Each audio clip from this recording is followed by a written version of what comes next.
everyone to Forks and Films. I'm your host, Jacqueline Strayer. Let me tell you a little bit about our new program.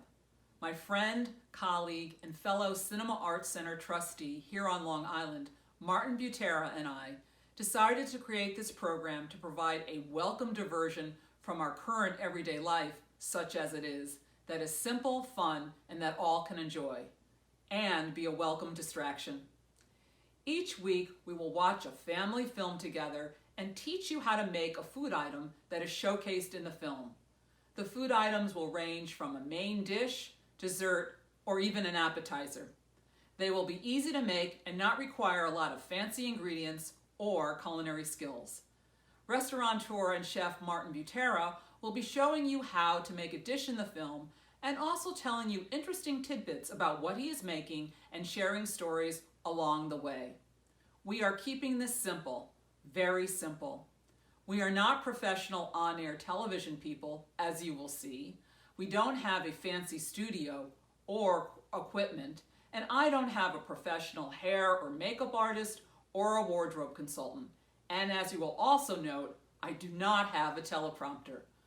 But what we both do have is a love of film, food, family, and our community, and we hope to convey that to each of you. So, Chef Martin will teach us how to cook a meal, and I will share some fun facts about the film we will be watching. Then you can make the meal and then download the film from various streaming services and watch it with your family. We encourage you to post photos, videos, and comments on our social media channels on Facebook, Instagram, and Twitter about your experiences cooking, watching the film, and enjoying each other. The list of ingredients you need for each dish that Chef Martin makes are posted on our social media channels and also sent in our Forks and Films email from the Cinema Arts Center. We will continue to post information throughout the week about the program as well as what will be coming up next. I also may be joined, if they are willing and in a good mood, my dog Teddy and my cat George. My husband Bob will be filming this on his iPhone. In the weeks ahead, I will showcase in the beginning of each episode some of the great social media posts you share, and then after the cooking lesson, I will tell you some fun facts about the films we will see, and also introduce the following week's film. We also will have giveaways and contests to engage you and keep this fun and light. Importantly, our Forks and Films team includes 7 creative and very talented NYU graduate students in integrated marketing and public relations and corporate communications, who, like the rest of us, are volunteering their time for the series. Our team, Forks and Films, have created all the communications, marketing, social media posts, and editing of our episodes. They are full-time graduate students from my NYU graduate classes, and they are exceptional. Bravo! Our film today is the classic Disney film, Lady and the Tramp, which I will talk about later. In the film, there is a heartwarming and wonderful scene of the 2 leading dogs, Lady and Tramp, eating a plate of spaghetti and meatballs. And so, for our first culinary delicacy, Chef Martin will demonstrate how to make the best meatballs ever so that you can make that and enjoy a plate with your family while you watch Lady and the Tramp. So I turn our program over to Chef Martin for your first cooking lesson, spaghetti and meatballs. See all of you chefs in a little bit. Hi Jacqueline, and thank you very much for that great introduction. Martin Butera here. And tonight we are doing 2 of my most favorite things, watching a movie and eating. Lady and the Tramp, classic Disney film with that classic scene where Lady and Tramp share a plate of spaghetti and meatballs, and we all know we're going to look forward to watching it. So I am preparing the headliner of that dish, the meatball. Spaghetti meatballs are a classic American Italian dish, but no one knows, quite frankly, fun fact here, of where the meatball or who or what invented the meatball. It traces back to early Rome in the Italian sense, but sadly, I must admit, it is not likely to have been of Italian origin. It most probably came from the Arabic or Turkish area, but all cultures have adopted some form of meatball. China, Spain, Swedish meatball, we all know, but they're really not Swedish, they're Turkey, but that's another story. Our meatballs at Butera's restaurant are chicken. We branded a chicken meatball, which we've been making in there for 25 years, and now we're selling them in the supermarket. But you can make a meatball pretty much out of any type of chopped meat. Chicken, pork, veal. We are going to be doing a beef meatball tonight because I guess chopped meat is more readily available today in our time than some of those other items. So classic beef meatball is always good. The Italians traditionally can make a meatball using the three, the pork, the veal, and the beef. Some really get hung up on that, but I don't think there are any rules. You can really make it out of whatever you like. We do the chicken, like I said, we make one with chicken and cauliflower and sun-dried tomato. We make one with spinach and Asiago cheese. It's really whatever you like. So for tonight, we'll do the beef, but don't be confined to just anything, you know. Our meatball, as you have the ingredients, and then you have a process, a direction. So what we're gonna do, whenever you're cooking anything, you really should look at your ingredient list, lay it out, and then look at your directions of process. First thing you wanna do is have every single item on that ingredient list ready to go. So, for our purposes, we're gonna use 2 pounds, right here, of ground chopped meat. Now the chopped meat is really good quality. You can use an 80-20 blend, that's fine. Whatever has available in the supermarket at this point is great. 2 large fresh white eggs, 1 small diced onion. You're gonna have to trust me, it was a small onion when I started, I diced it ahead of time. About the size of a tennis ball. Okay, 1 large clove of minced garlic. There it is. Again, trust me on this one. 1 clove of garlic, chop it really fine, mince it, and have it ready. 1½ cup of water, right here. 1½ cup of plain breadcrumbs. Okay, now in the supermarket you'll see plain seasoned Italian seasoning. Please just get the plain.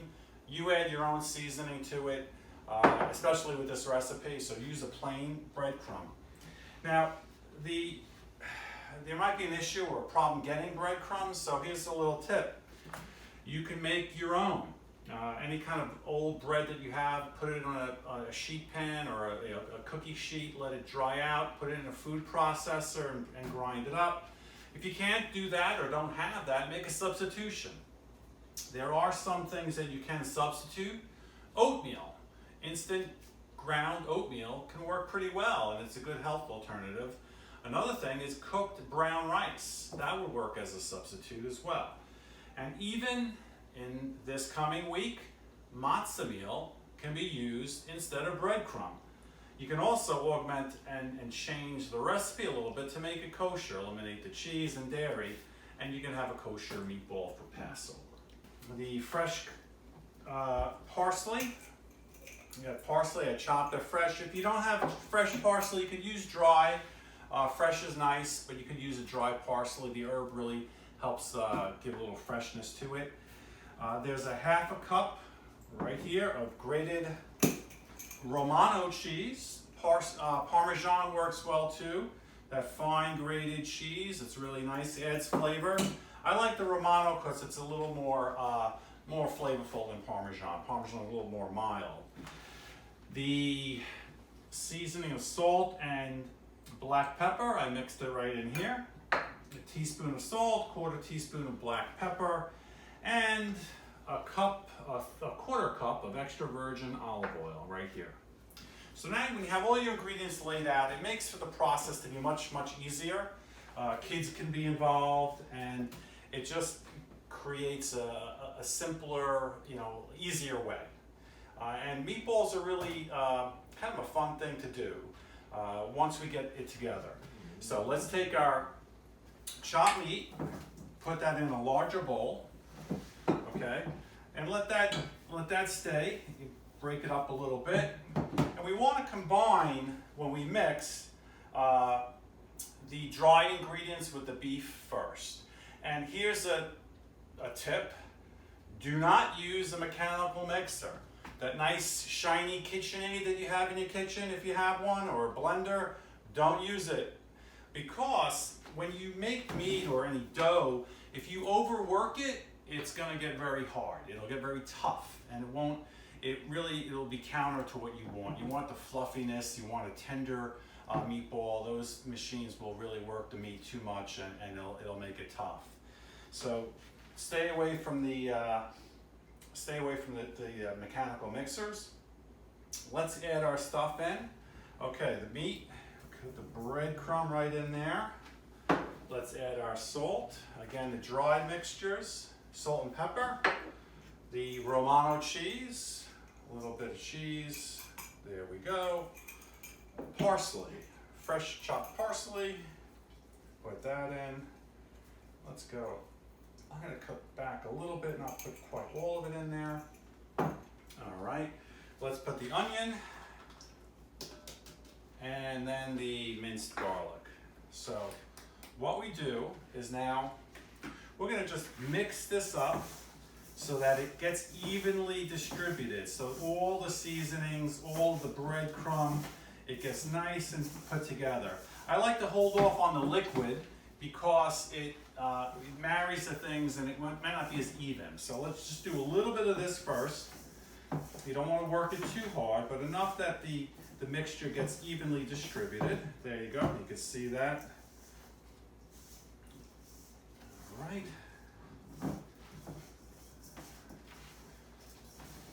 Okay, so now I think we're ready to add the egg. The egg is a binder. It helps hold the meatball together. Gives it a little bit of flavor. Not that you'll pick it up, but it really helps as a binding agent. Okay. And then we add our water to the mix. Water. And don't forget the extra virgin olive oil to that. Let's mix that up. Okay. Now we mix it. Here's a little fun fact. Italian meatballs, of the polpette, as they're called, are much smaller than their American cousin.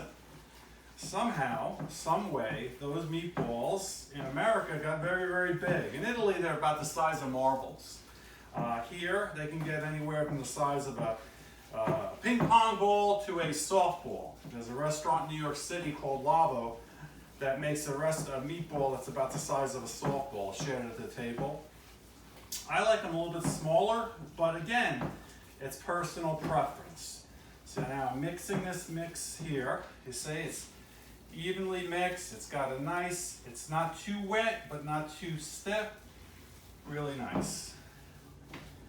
Okay, so what we want to do now is we're going to have the size of the meatball. How are you going to form these? You can take one out and mix it, or so here's a little bit of a tip for you. I'm just going to change my glove, and in sizing the meatball and getting it ready, a little trick that we use in the restaurant is it's not just for ice cream anymore, okay? An ice cream scooper. That gives you a consistent size of what you want to make. And it's important to be even in the size because they will cook all at the same time. They'll be a consistent size, and it'll be allow for one to be the same, cooked at the same temperature. You won't have one that's too well done or one that's too not cooked through. So size of the meatball being consistent is important. So now we get 2 trays. These can be a cookie sheet. It has to have a rolled edge. You put a little bit of olive oil in the bottom of the trays. Okay. Let that go nice. Okay. Now we take the meatball. One hand is dry, and you just scoop away. And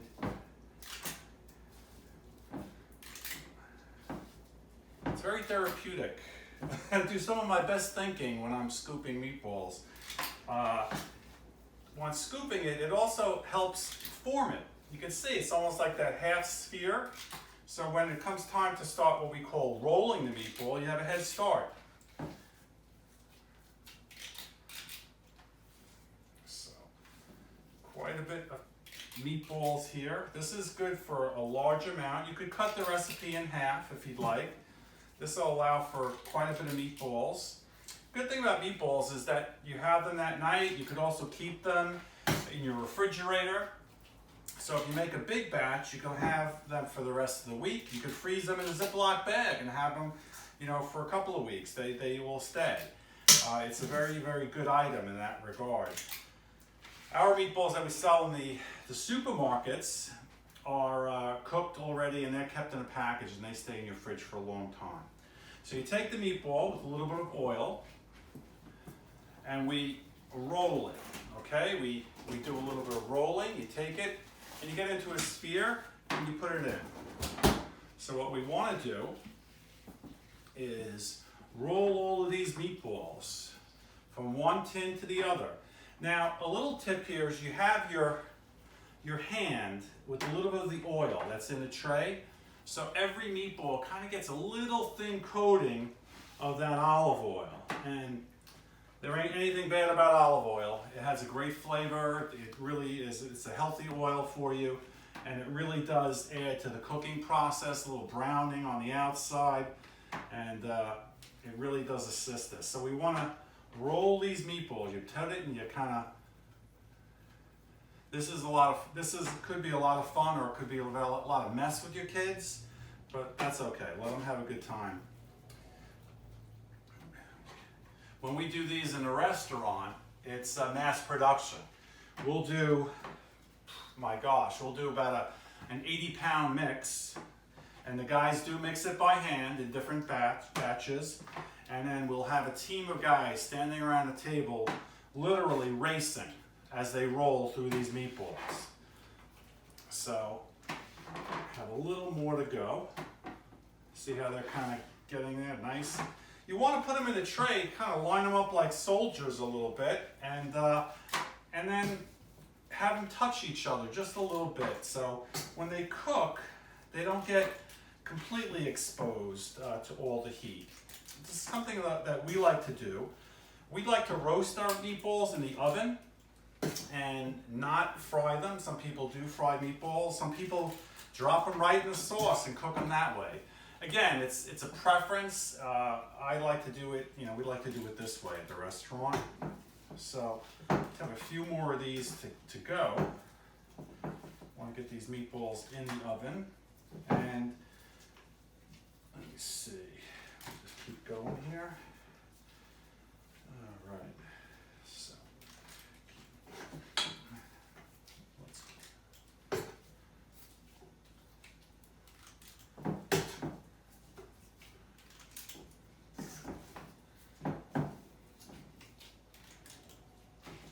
feel free to add a little more oil as you go if you need it, okay? As you're going, you want to make sure each of the meatballs gets the same amount, a little coating of oil as you roll it. Like I said, we don't make a beef meatball regularly in a restaurant. We use the chicken, and people really like it. It's very flavorful. It's the same recipe. I just substituted the protein. So we're almost done with this tray. And what you'll do, if you have the extra, you could then put the extra in the other tray. Okay, so now these are all in there. That's about all we want. Now the little trick is before we bake, We want to cook these in the oven, but we want to add water to the pan. This way, the meatballs cook in a semi-water bath, a cup to 2 cups. This way, when they cook, they really stay moist, and that's a really good tip. It's a really good trick because otherwise they'll roast, they'll get brown, but they will dry if you don't keep them in that moist bath. So that's something you do want to do. Let's put these in the oven. 450, the oven's ready to go. Don't put it on the bottom rack, put it in the middle. And we let this go. It takes about 20 to 25 minutes. And we'll wait for those. Right now what we'll do is I'll finish rolling the rest of these. Now this is a spaghetti and meatball dinner. It's not just a meatball dinner. So we have some pasta and sauce to take care of. So right now let's take a little bit of break. I'll get this ready and then we'll go to the other items. Okay, so meatballs are in. They've been cooking for a little while right now. So we have to work on some of the other aspects of dinner. All right, it's spaghetti and meatballs. So we need to get our pasta going. Here's a little Italian spaghetti. You want to cook a pound of pasta, whatever you know, about 1/3 of a pound per person is a good average. Maybe half a pound. You got heavier appetites. So we have water going. You bring your water to a boil first. Okay, here's a little tip. And then you add your salt. You want to salt the water because it will flavor the pasta. Add a little salt to the water after it's boiling, because if you do it ahead of time, it will lower the boiling temperature of the water. It won't cook as well. So you got to pound the spaghetti, you open it, a little trick there, and you put it in your pot, let it go. Again, I use kitchen tongs like we use in the restaurant. Let that get going. Good pasta will cook spaghetti in about 6 to 7 minutes, okay? Don't want to let it go too long. We want to cook our pasta how? Al dente. We all know what that means. It means literally to the tooth. It's a little soft yet firm when you taste it, when you chew it. A little fun fact, spaghetti meatballs really originated in this country around 1890, 1900 with the influx of the Italian immigrants. The meatball was a very easy, inexpensive meal, cheapest cuts of meat they could form with the bread and put it in, and they paired it with the cheapest cut of pasta, spaghetti. The meat would be enhanced with flavor, so they coupled it with a sauce. Now the best sauce to go with your spaghetti meatballs, again, it's up to you. Most people use the marinara sauce. That's a whole nother episode, okay? Making sauce, we're not gonna get into that tonight. I think that you pick a sauce that you like, good quality. You use a jarred sauce, whether you make your own. Some people, they've never had a jarred sauce, but there are a lot of good ones out there. I happen to like Butera's Restaurant marinara sauce. It's good quality. It's a simple sauce, direct flavor. My mom's recipe. We use it in the restaurant. So what you want to do is you heat your sauce up, bring it to a temperature. Now the meatballs should be ready. We'll take the meatballs out. We'll go through a couple of things. So the best sauce, marinara, but you can also have a sauce that's white. Here are the meatballs. Nice and cooked. They will release some oil and other liquid when they cook. You drain that off.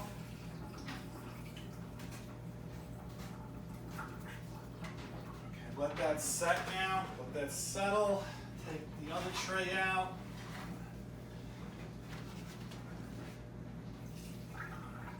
Don't want to lose any. Okay, run some hot water in your drain, let that go through. Now, you can put the meatballs and sauce together.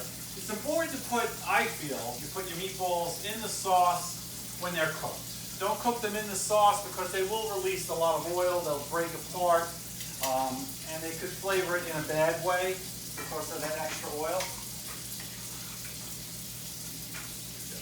Got our pasta cooking here. Let's ramp that up a little more. Get that temperature going.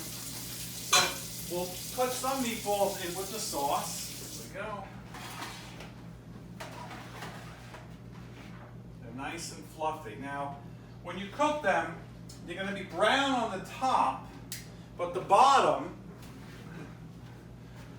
where we had the water bath, they'll be a little lighter in color, but they're still very fluffy and they'll be very tender because of that water bath we cooked them in. So let's put them in the sauce. If you like them brown, you can take them out, drain the liquid, turn them over, broil them for a little bit, and they'll get nice crusty on the outside. Again, it's your preference. So you put the meatballs, as many as you like, in with the sauce, let that simmer. Put that here, working on our pasta. Again, like I said, we do have a lot of meatballs here, but that's okay. Let them cool down, have a great dinner that night, and then put some in a Ziploc bag when they're cold. Put them in the freezer. They'll be ready for another night. Very, very convenient. Just take them out. You can do that, make the meatballs, or you can buy our meatballs in the package. That's a Butera chicken meatball here. But it's about making something at home. You know, really connecting with your family, cooking things together. Whether you assemble something that's cooked, whether you mix, go from scratch, make your sauce from scratch, that's fine. You're just doing it together. And then you watch a great film, have good family time. Let's see how that pasta's doing. Rolling boil, just about. It looks nice. Now the time on the pasta is really subjective to, well, you know, how hot the water is. This needs a little more time. Give it a taste. This needs a little more time. Pasta is just about ready, so let's take care of that.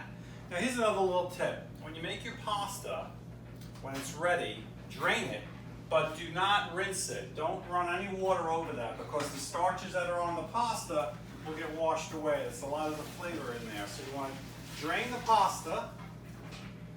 Okay. Now keep your pot available with the colander. Put it back in the pot. Now what you want to do is you put this back on a low flame, really, really, really low.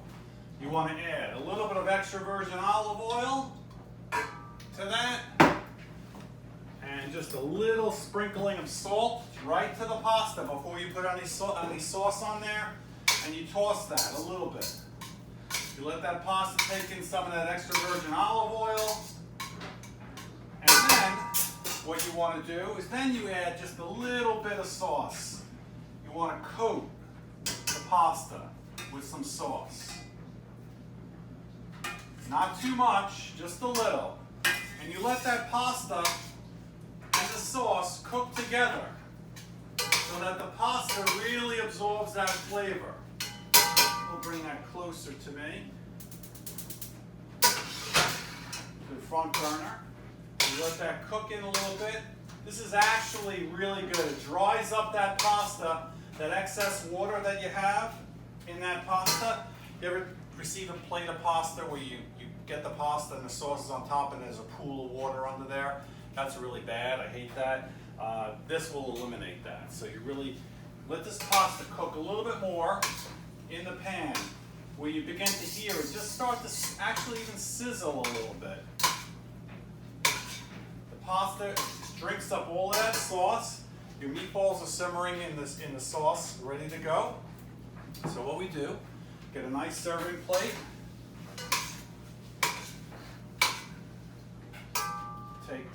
Take the fire down. Take some of this pasta. There we go.